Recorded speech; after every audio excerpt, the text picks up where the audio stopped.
Napakahirap, napakahirap gawin, tapos 100 lang, no? Tapos minsan tawaran pa. Pambira naman talaga, oh. Tapos itong maliban dito sa paggawa 100, tapos magkuha pa siya ng mga ganitong materyales. Oo, sa mga kabundukan niya pa kinukuha. Kabundukan, basakan, kalapukan yan. Magandang gabi mga kabukid. Ginabi tayo ngayon, kaigising lang natin. O kanina ay nakirabay tayo doon sa, nakilibing tayo doon sa aking pinsan. Kaya napuyat tayo ng mga nakarang gabi, kaya bumaway tayo ng tulog. Yun nga, at pagising natin gabi na. So, puntahan natin yung matanda na gumawa nitong sombrero na ito. Nakita ko kanina doon sa bayan. So, hindi ko pa ito nabayaran. Puntahan natin para patingnan natin kung paano magawa nito. At bayaran na rin natin yung sombrero na ito. Kasi kawawa naman kung ipagpabukas pa natin, baka kailangan niya ng pera. Puntahan natin. Medyo malayo-layo pa at papasok pa yung kanilang bahay.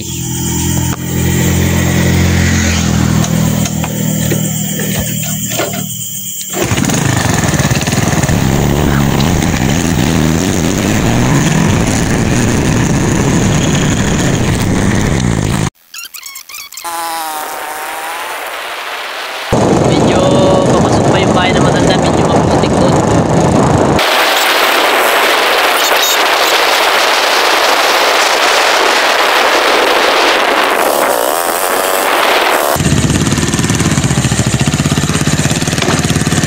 Ito papasok.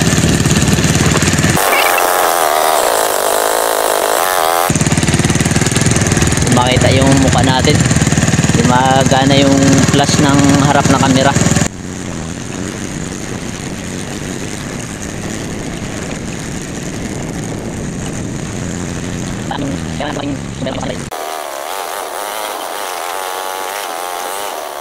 Yan.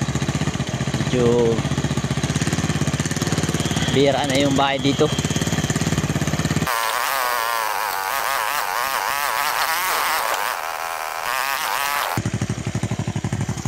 Saan ba yung daan? Hindi na matandaan.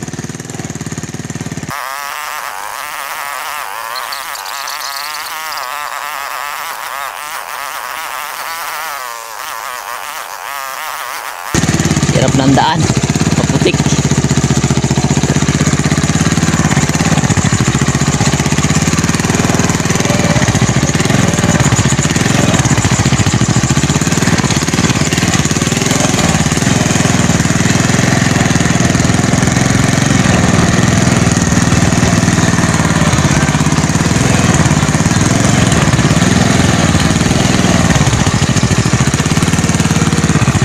Gabi na, gumagawa pa si nanay ng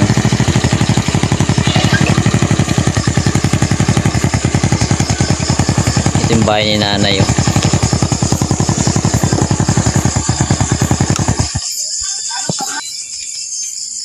Ay, bayaran ko na yung ano. Ha? Bayaran ko na. Baka kailangan mo na ng bukas pera. ibilin mo. Oo, ganyan magawa ng banig, oh. Ito gaya pangalan, no? Doon po, doon. Mga lublisa ka mo, Doy? Salba po, salba. Ha? Salba. Yung mama ko, Rebecca. Ay, ano, mga salba yung buhay mo. Oh, buhay pa po. Hindi ko man kilala yun, nanay. Ay, ito yung gawa ni nanay, mga kabukid, oh. Ang ganda ng kanyang gawa. Buas. So, dati, nakabili tayo sa kanya ng... Nakilala natin to si nanay na nakikita natin naglalako siya ng banig. Banig. Okay lang? Okay lang. Okay lang, oh. So, kaya gasakay makuda siya na dulong, bayan-bayan. Balik nga, grabe pagkaputik dyan sa daanan. Oh, minsan nadadaanan natin siya, naglalako siya ng banig. Kaya sinakon, hindi ko naman nakilala, napasakay lang ko. Kasi... Sinakon pa, lublisa yan. Ang hanap buhay niya. Opo. Tsaka nakilala natin siya, dito tayo nagpapagawa ng mga sombrero. Tsaka yung gawa niya, mga kabukid, oh, ang ganda dahil hindi mainit sa, Oo, sa ulo? Sa ulo. Sige. Oo. Pamahirap ba gawa niya, Nay? Sa isang araw, isang bisis, isang... May araman isa, may araman di matapos. Okay lang na. Magkano po yung ganyan? Ganito magawa mga kabukid ng sombrero. Tsaka yun, meron siya mga materialis. Anong tawag dyan ay? Tikog. Tikog. Ayun, yung... Ito, balitbit sa bundok. Pwede po magpasok. Pwede mo na, mo ko lang. Ito yung ginagawa niya. Kalo mo. Ito yung ginagawa niyang banig. Oo, hindi na pagkutakan. Hindi na kulayan, Doy.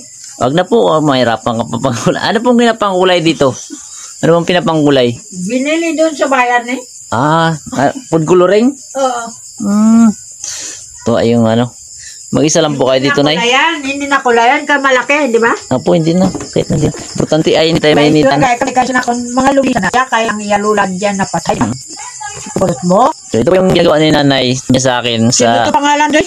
Ano po? Tigulang dalam. Si Lola Moret. Oo, Inkoy yun. ito kaya mga ito. Ano pong alam, Nay? Murit na. Moret pala. Ito yung gawa ni Nanay, oh.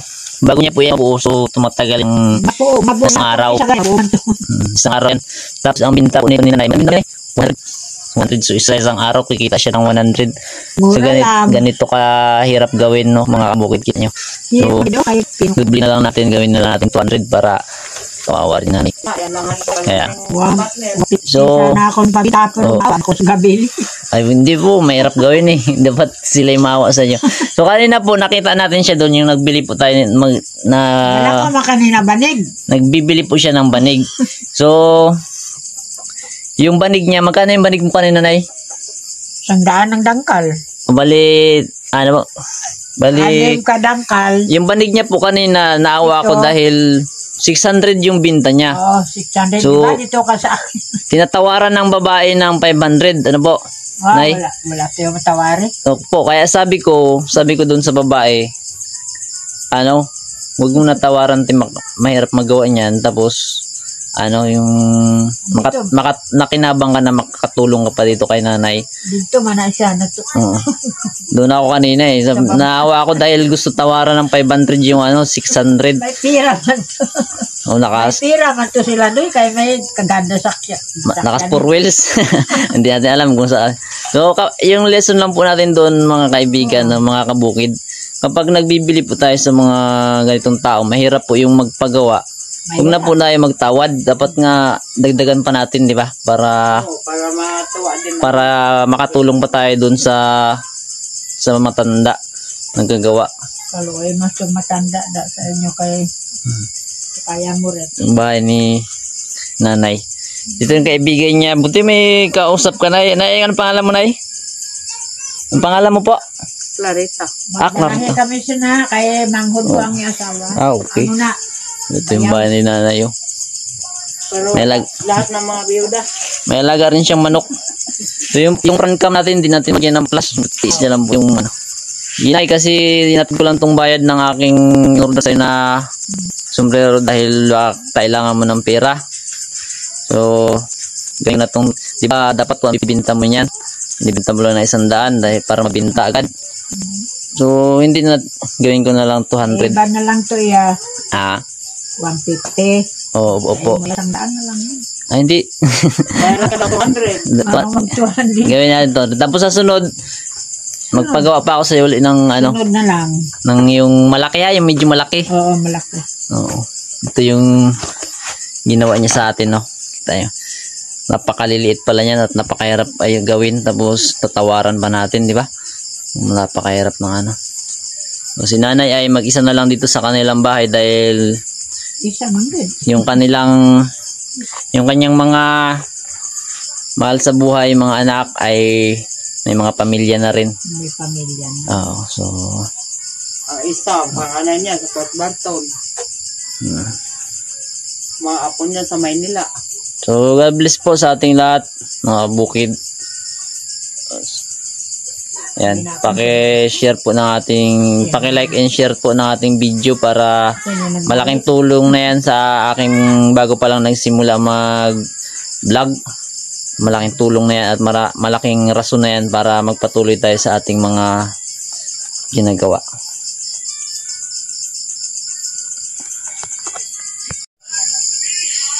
Ayun mga kabukid, ay uwi na tayo. Nay, uwi na ako, Nay. Sige. Ayun mga kabukid, at nakauwi na nga tayo dito sa ating tinutuluyan na bahay. So, mayroon tayong bagong sombrero.